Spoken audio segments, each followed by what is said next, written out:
Anga fulini wale nyumando mega nyeshi au Mali kono ani Mali koka ani kumemba soro au munu sigile do ka nyamada jabaranu fe wala sa famia bisoro au fe TV Shirifula bamananga kunafuni na wala libina ka munu na Mali kunga ani jien famaro kunga ni akuma selenye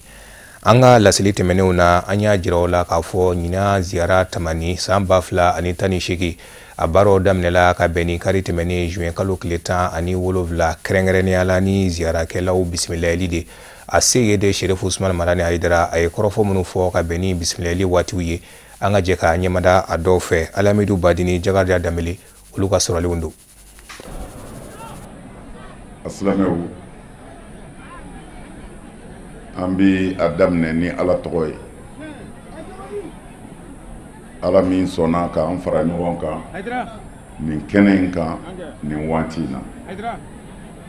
o kɔfɛ an bɛ sɔla ka kira kan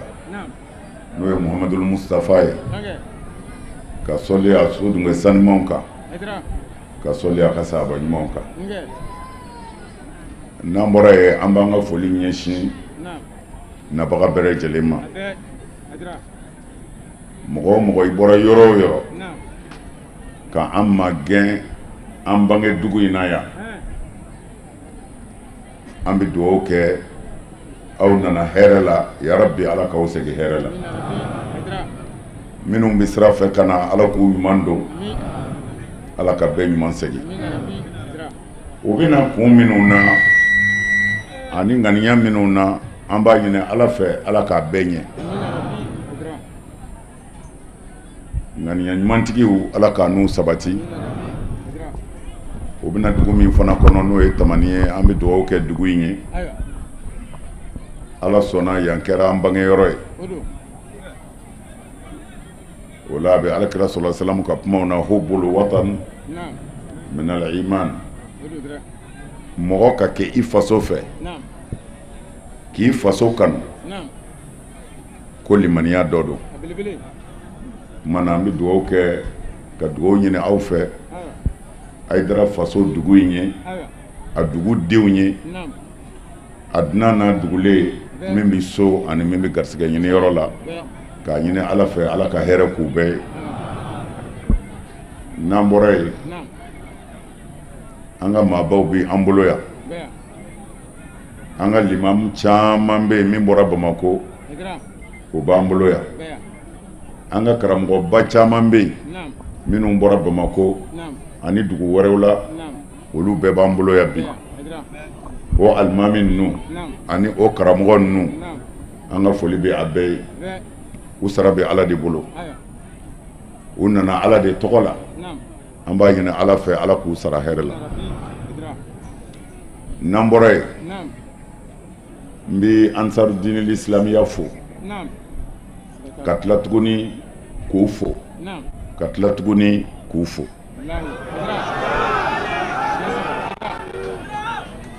ala ye kira o kira ci a ye cɛ sɛbɛ sɛbɛw ni muso sɛbɛ sɛbɛw di kira ninnu ma ka baaraw kɛ kira si tɛ yen min kelen ye baara kɛ kira bɛna ni ci ye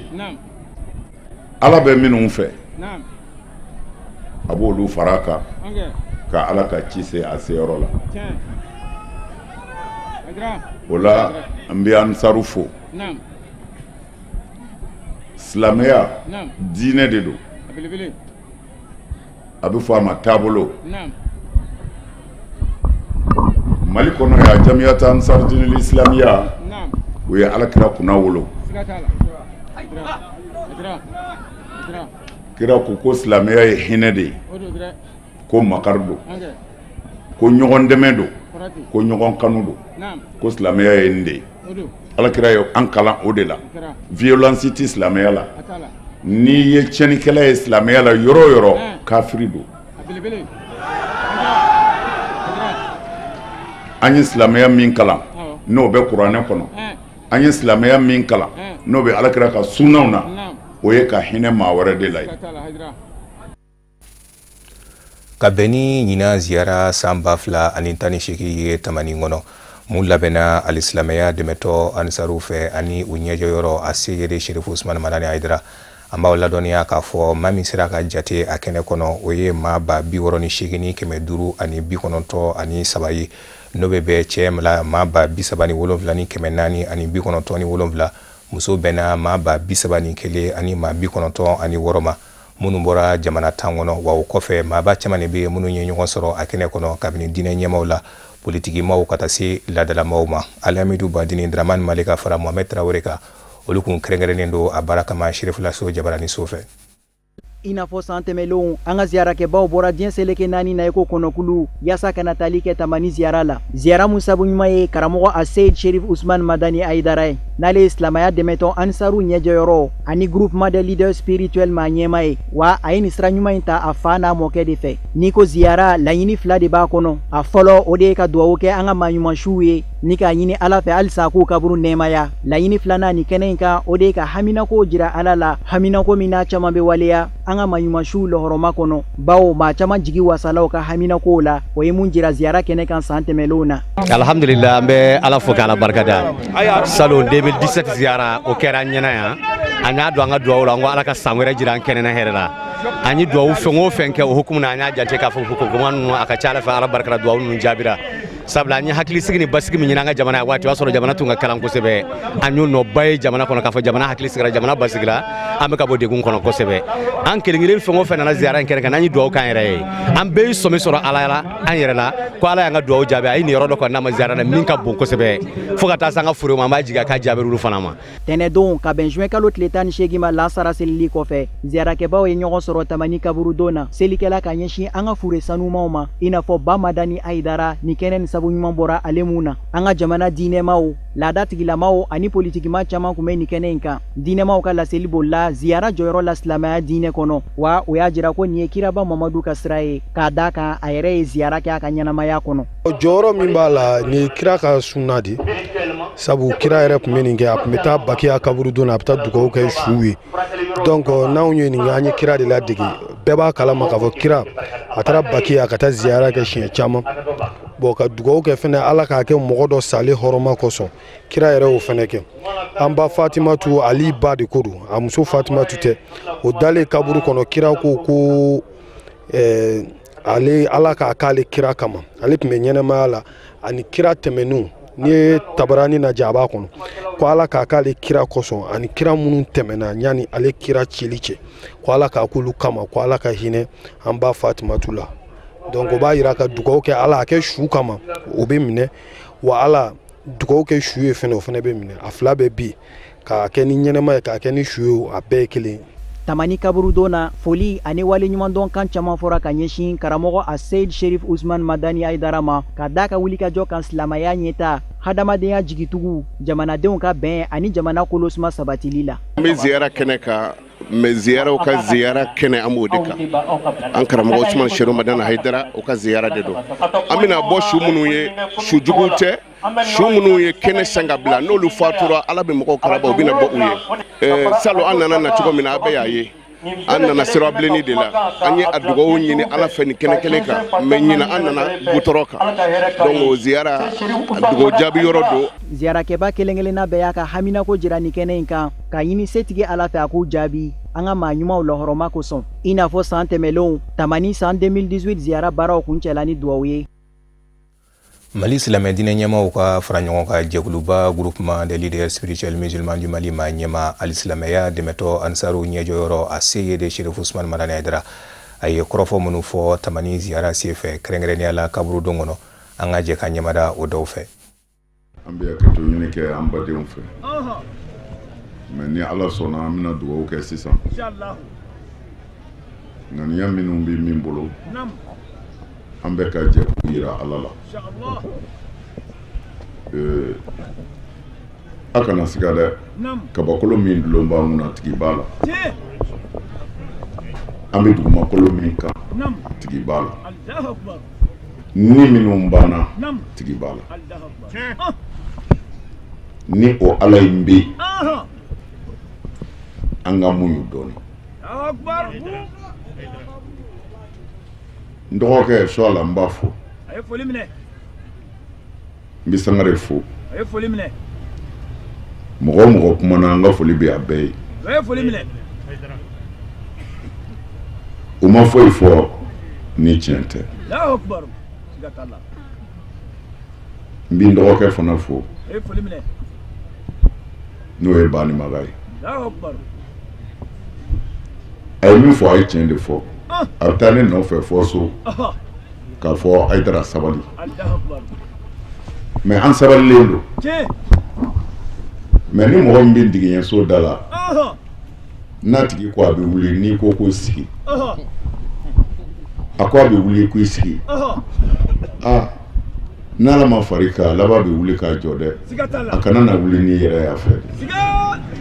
a bɛ wuli diɲɛ bi halaki min kɔnɔ ladiriya de banna ladiriya banna n'an bɛ kuma ni tiɲɛ ma kɛ ka kuma kɛ dɔrɔn sabali ye nkalon ye mɔgɔ si ma sabali ka tɛmɛ Alakira kan Muhamadu sallallahu alaihi wasallam mais bamuru tun bɛ jeni bolo jeni ye Uhudu kɛ jɔnni ye Baduru kɛ jeni ye Hunɛni kɛ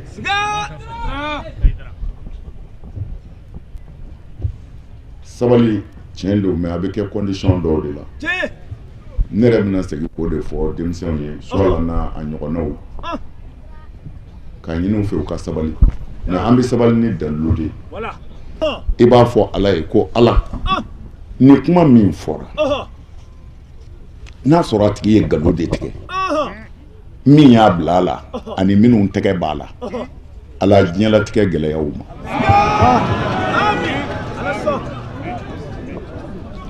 Ala u bɛ fɛn yɛrɛ min nɔfɛ Ala u jɛ o la Ala kan'u lafiya u ka diɲɛlatigɛ kɔnɔ an ko cogo di ko min ye nkalon d'an na an jo tɛ nin fana ye mɔgɔ min binna an ka nkalon d'an na o tuma na ni nkalon dara an na an tɛ maa kɛlɛ nka an b'a ɲini Ala kɔni fɛ Ala ye min ye kabakolo dulon se bɛɛ bɛ e ye kuma minnu bɛ ka fɔ an ma e Ala de b'a bɔ yɔrɔ dɔn min b'a fɔ o tɛ o bila Ala de k'a taa fɔbaga la ka se a bolo bɛ bolo o bolo la u bɛ fɛn min ɲini Ala u jɛ o la u bɛ hɛrɛ min ɲini Ala kana hɛrɛ d'u ma ni y'an ka sabali de ye an t'i fa neni an t'i ba neni mais an b'a ɲini Ala fɛ i ye min fɔ an ma ni nkalon don Ala ka n'i ɲɛ suma nin dugukolo in i ni maa o maa b'a lin kan ka taa Ala de b'a bɛɛ dɔn yarabi Ala k'a bɛɛ jɛ a ka ɲini fɛn na tile fila kalanbulon dɔ dayɛlɛnna ka bɛn ni araba ye juin kalo tile 20 kɛrɛnkɛrɛnnenya la kunnafoni ɲininaw tɔgɔlaso la tile fila kalanbulon min lawulila ka se ka kunnafoni ɲininaw ka dɔntaw kawuriya kunnafoni labɛncogo ma kɛrɛnkɛrɛnnenya la ka bɛn ni kalata waatiw ye an b'aw ladɔnniya k'a fɔ hakilina ɲuman in bɔra haute autorité de la communication yɔrɔ la a n'a dɛmɛbaga jɛkulu Friedrich Ebert Musa Fomba Abdoulaye Sogodogo olu ka sɔrɔlenw don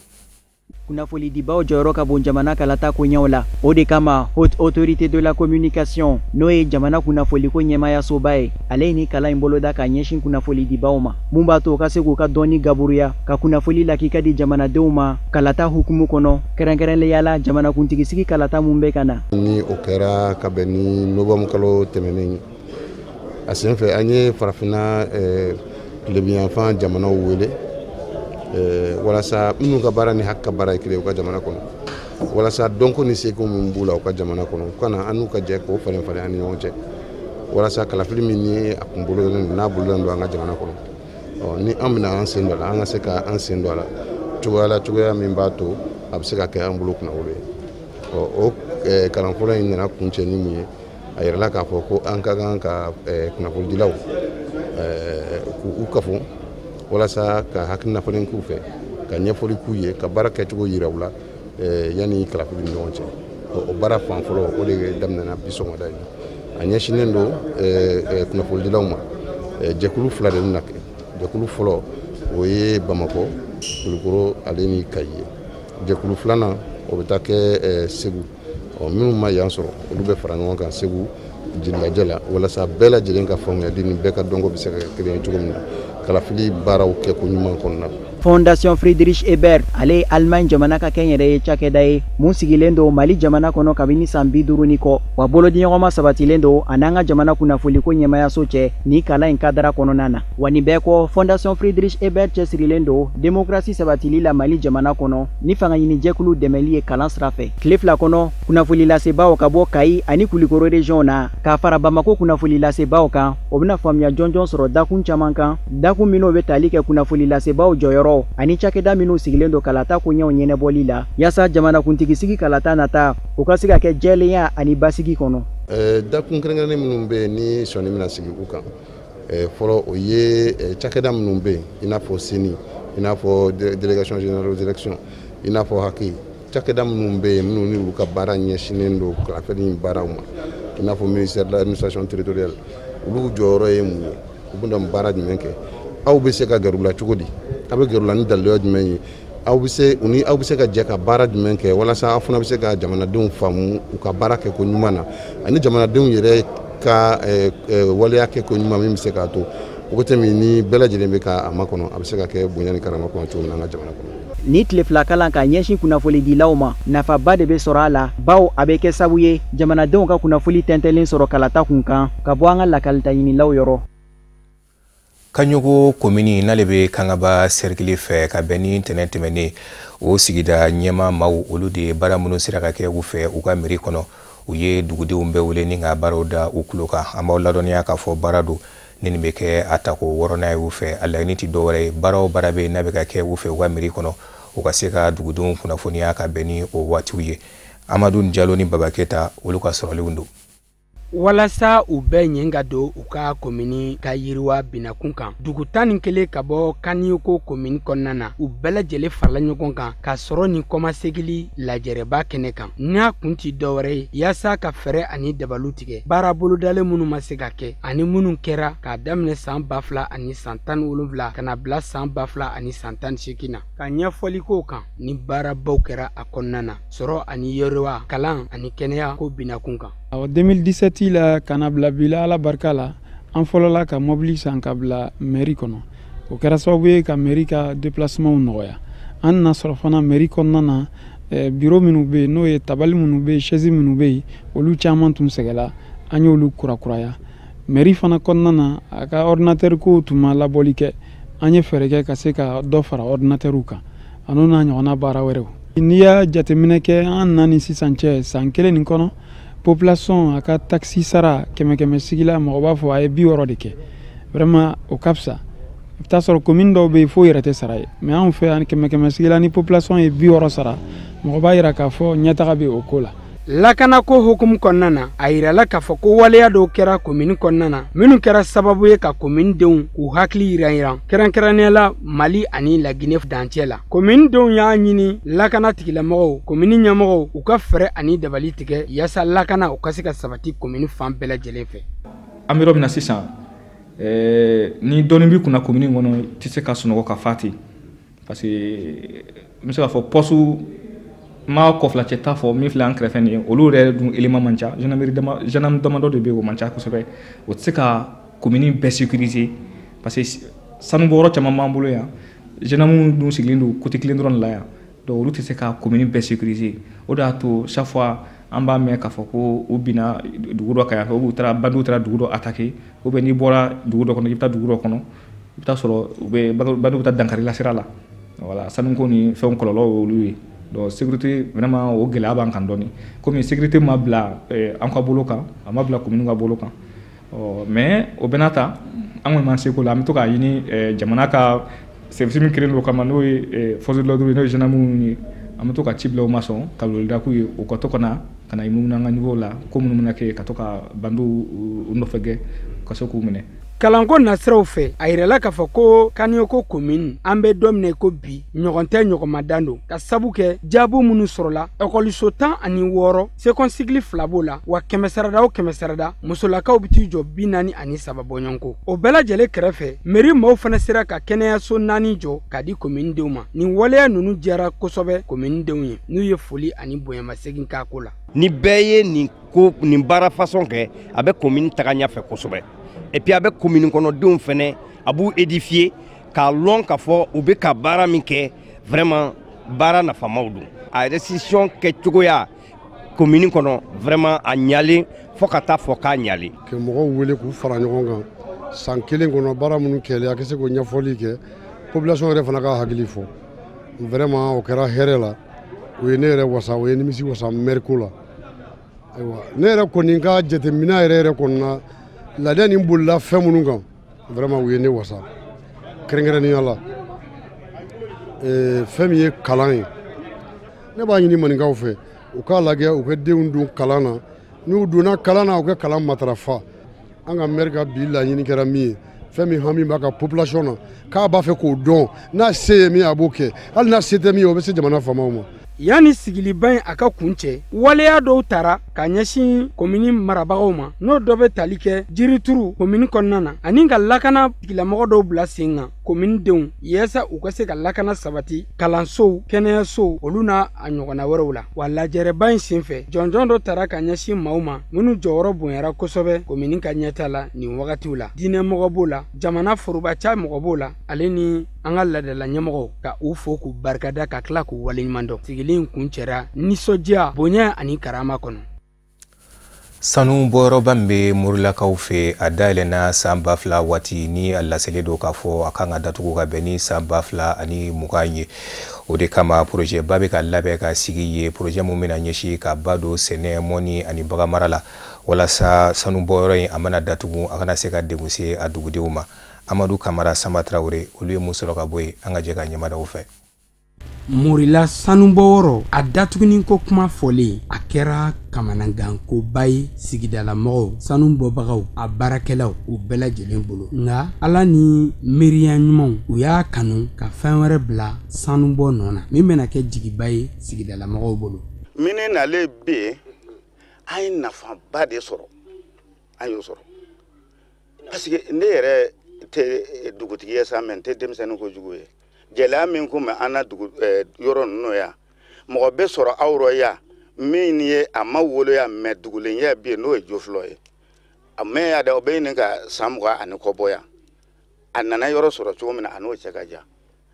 an dɛmɛn'o lekɔliso ko la ani furakɛliw la a n'o n'a ɲɔgɔnna olu bala hali ni mɔgɔ min tɛ naloma ye mun b'a fɔ k'olu la mɔgɔ tɛ mini baara rɔ o bɛɛ b'a hɛrɛ kan fɔ n'i y'a sɔrɔ i tɛ fɛn dɔn. O baaraba ninnu minnu bolodara sanubɔ nɔ na sɛnɛ b'o la bagan mara b'o la sɛ mara b'o la jɛgɛ mara b'o la olu n'a ɲɔgɔnnaw caman min bɛna sigidala mɔgɔw hakili sigi sanubɔlaw talen kɔfɛ. Ni olu nana projet ye bon maintenant u bɛna projet ninnu lajɛ musaka minnu bɛ se ka ta a la u bɛ $50 in tila u ni ɲɔgɔn cɛ mais kɛrɛnkɛrɛnnenya la dugu 4 min bilalen don min ka hokumu kɔnɔ n'a kɔlɔlɔ bɛ s'o ma n'o ye Sanso dugu kɔnɔ la Morila village Doma ani Fengola a baara bɛ boli o dugu 4 dɔrɔn de kɔnɔ bon nafolo wɛrɛ bɛ yen ye sabanan min fɔ fond avari ni minnu bɛ baara kɛ matériel dɔw bɛ o mago t'u ye a kan ka fili mais anw ka jamana kan n'i y'a don valeur la a bɛ wari sɔrɔ donc o hukumu kɔnɔna n'u fana u bɛ $12 savari hakɛ kelen t'a la waati dɔw la a bɛ yɛlɛ a bɛ to ka jigin donc hakɛ kelen t'o la donc o nafolo fana o bɛ bila CLD ka compte kɔnɔ banque la olu yɛrɛ bɛ u sigi k'u hakili jagabɔ a kan ka don fɛn min na u ni ɲɔgɔn cɛ n'u bɛnna min kan olu yɛrɛ bɛ a don la mais a sinsinnen don kosɛbɛ kosɛbɛ a bɛ don fɛn min na o ye sɛnɛkɛ tracteurs de ye. Wagati min na a yirala k'a fɔ ko sanubɔ wɔɔrɔ in ko a sanuko bɛɛ banna pepewu sanubɔ wɔɔrɔ ɲɛmɔgɔ ma ko bila dagirinda la u wulila ka hakilinaw caman ta ka ɲɛsin sigidala mɔgɔw ma yaasa u kana kɛ falatɔw ye olu talen kɔfɛ. O sira fɛ baara caman bolo dannen no sigida yɛrɛ lakanani na baara caman bolo dannen no n'i y'a jateminɛ phase dɔ bɛ yen an b'a fɔ ko réhabilitation o kɔrɔ bɛ di an tigɛ sera fɛn o fɛn ma ka se ka bila a nɔ na an b'a fɔ k'a bila a nɔ na comme an nana sɔrɔ cogo min na o tɛ se ka kɛ bilen mais ka aménager ka jiri turu a la pour que a ka kɛ i n'a fɔ barama ka kan o fɛɛrɛ bɛ yen o mana bɔ yen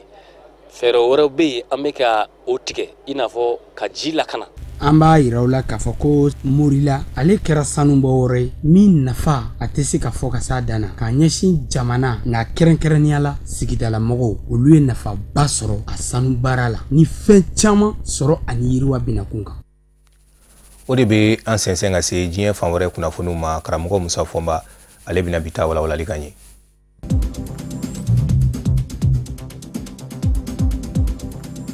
Mauritanie jamana kono cakɛda min ɲɛsinnen do kunnafoni di gafew sɛbɛnnen bɔli mɔ ni o ye imprimerie ye u kɛmɛ ka baara jɔ jamana tɔgɔla yɔrɔ do u kɛmɛ ka jira k'a fɔ olu ka sara tɛ ka se ka sɔrɔ u fɛ ka bɔ jamana ɲɛmayaso yɔrɔ o tɛmɛnen kɔfɛ kɛnyɛrɛ ye kunnafoni di sow minnu fɛnɛ bɛ taa ni u ka sɛbɛnnenw ye ni olu bɛ a labɔ a gafelama u ka juru bɛ olu fɛnɛ na baarabila in daminɛna kabini ntɛnɛndɛmɛne wa jamana fandan naani bɛɛ lajɛlen la gafe kalanda kuti ye kɛnɛ kan kɛrɛnkɛrɛnnenyala kunnafoni di gafe Sidi Mohamed ni ale ye cakɛda in a ma ɲɛma dɔ ye a y'a yira k'a fɔ mansimafɛnw bɛɛ lajɛlen jɔra u ka cakɛda in na kɛrɛnkɛrɛnnenyala Mauritanie kunnafoni di gafeba filaw Horizon ani Shahabu a si ma se ka bɔ a ma ladɔnniya k'a fɔ Mauritanienkaw ka nin cakɛda min ɲɛsinnen do kunnafoni sɛbɛnnen labɔli mɔ k'a kɛ gafe ye ni o ye imprimerie a sigira sen kan san 1969 nka baarakɛlaw minnu bɛ a kɔnɔ maa 115 u ka saraw tɛ ka se ka sɔrɔ u fɛ jamana ɲɛmayaso fɛnɛ kɛnkunmɛ ka wari min kɛ dɛmɛ ye ni o ye subvention ye o fɛnɛ tigɛra hali kunnafoni so min bɛ wele ko agence mauritanienne d'information n'o ye Shahabu ni Horizon gafetigiw ye u ka juru baden bɛ o la ye o kumana Sidi Mohamed ko ko u bɛ fɛn min ɲini jamana ɲɛmaw u ka wari minnu bɛ u la a bɛɛ lajɛlen ka sara u ye n'o kɛra u bɛ sɔrɔ ka baara daminɛ.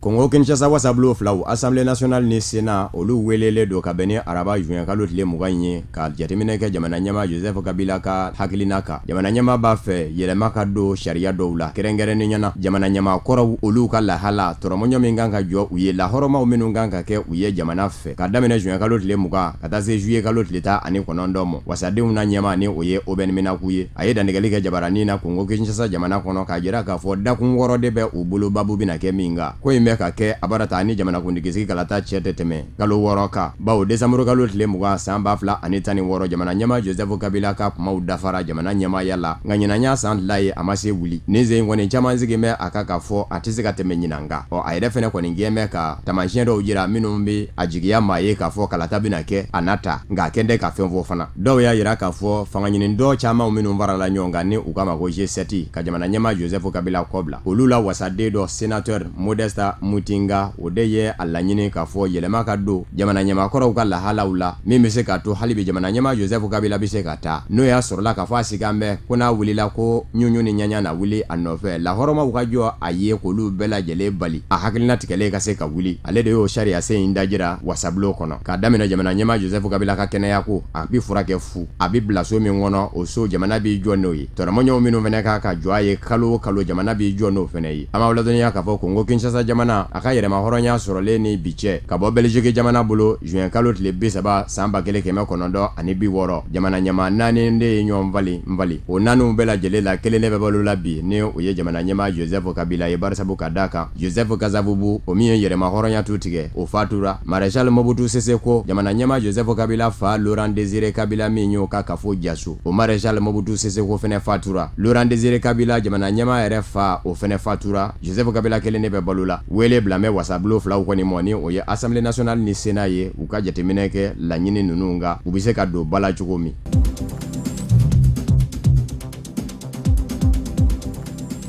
Sudan du Sud jamana ɲɛma filaw minnu di ɲɔgɔn kan bɔ jamana ɲɛma Danga Riek Machar ani jamana ɲɛma Salva Kiir u kun kan ka ɲɔgɔn ye n'a sen bɛ ka kɛ kɔni Ethiopie faaba la Addis Abeba Riek Machar jamana ɲɛma Danga kɔni sen bɛ Ethiopie dugukolo kan kabini araba sɔgɔmada yanfan n'u ka ɲɔgɔn ye sera ka kɛ ko da ɲuman donna u ni ɲɔgɔn cɛ a n'a kɛ sababu ye ka fusiri siya wolomakɛlɛ dɔ da la min daminɛna jamana kɔnɔ a ka yɛrɛma hɔrɔnya sɔrɔlen san 2 kabini san 2013 siya woloma in bɛ sen n'a ye Riek Machar ka fanga ɲini dɔ Babu Sendigi ye a jira k'a fɔ olu ka maa ɲɛma kɔni sera Ethiopie dugukolo kan ka ban o kɔrɔfɔ fɛnɛ sɛmɛn diyara Ethiopie ministre fɛ min ɲɛsin bɛ Ethiopie ni jamana wɛrɛ ni ɲɔgɔn cɛ kuɲɛ ɲɛnabɔw ma ministre ɲɛma kura min bɛ Ethiopie kunna ni o ye Abiy Ahmed ye ale de ye laɲini kɛ ko da ɲuman ka se ka don maa filaw ni ɲɔgɔn cɛ dɔ ka bɔ maaw bɔnɛni na u ni na Sudan du Sud jamana kurani kɔnɔ nka caman kɛmɛ k'a jira k'a fɔ sigikafɔ in a bɛ sɔn ka gwɛlɛya bawo Riek Machar ni Salva Kiir ka se ka u ɲɛ basa ɲɔgɔn na ka kuma k'a ka gɛlɛ nin badaki in kɔni min sɛbɛn kuma min o y'a sɔrɔ Salva Kiir kɔni ma bɔ Sudan du du Sud jamana dafe fɔlɔ k'i kunda Ethiopie jamana kɔni kan kabini san 2016 ni tabilala furubamugu la maa filaw ni ɲɔgɔn cɛ bɛnkan sɛbɛn dɔ tɛgɛnɔ bilalen kɔfɛ min bɛ se ka to niw bɛ se ka kisi laɲini o laɲini kɛra o kɔfɛ ko sigi bi don ni ɲɔgɔn cɛ a si ma se ka sira sɔrɔ Riek Machar kɔni kɛlɛ dɔ gwɛlɛyara kosɛbɛ Sudan du Sud jamana kɔnɔ ani jamana ɲɛmaa ka kɛlɛcɛw ni ɲɔgɔn cɛ fo kɛra sababu ye a ye sendɛgɛ ni kolaba ta a teri yɛrɛ sɔrɔ Afrique du Sud jamana kɔnɔ nka hali ka to Afrique du Sud jamana kɔnɔ a lamɛnnen don a nɔfɛmaw fɛ Sudan du Sud jamana kɔnɔ baw kuma bɛɛ olu fana ni mugu bɛ ɲɔgɔn na u ni Salva Kiir ka kɛlɛcɛw ni ɲɔgɔn cɛ Sudan du Sud jamana kurani y'a ka yɛrɛma hɔrɔnya ta san 2 ani kila tabilala furubamugu la siya woloma kɛlɛ daminɛna min kɛra sababu ye ka maa ba yiri ka bɔnɛ a nin na ni ka maa miliyɔn 4 ɲɔgɔn na kɛ k'a sigiyɔrɔ bila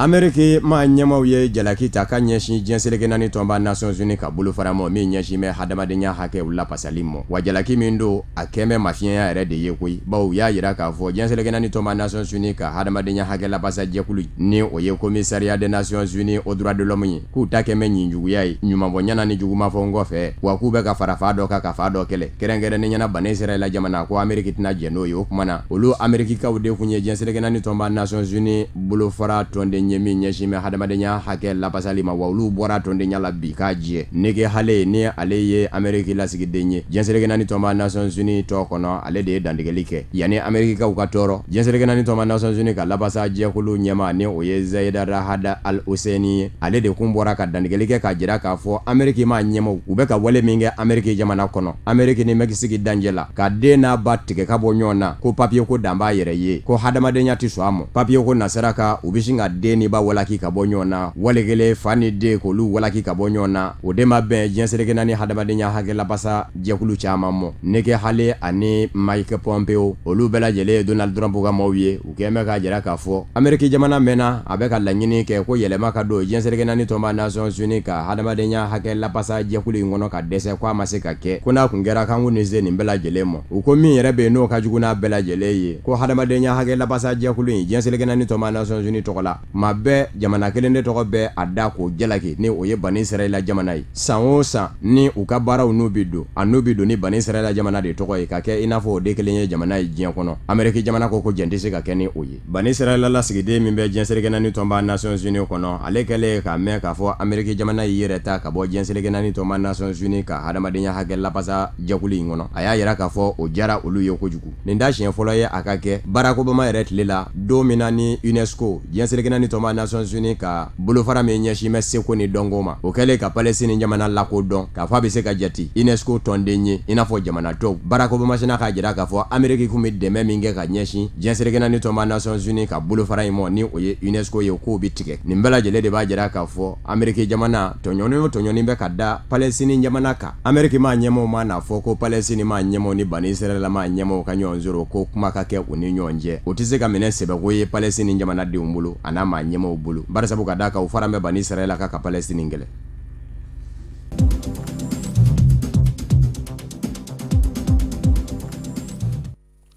o de bɛ dansigi bi bamanankan kunnafoni sɔrɔliw na mun labɛnna kunnafonidiso ɲɛmaa sofɛ ka kɛ ni kuma in ye laseli wɛrɛ aw ni karamɔgɔ Musa Fɔnba bɛ ɲɔgɔn sɔrɔ yan nɔ yanni ka taa so ma aw k'an bɛn diɲɛ waati wɛrɛ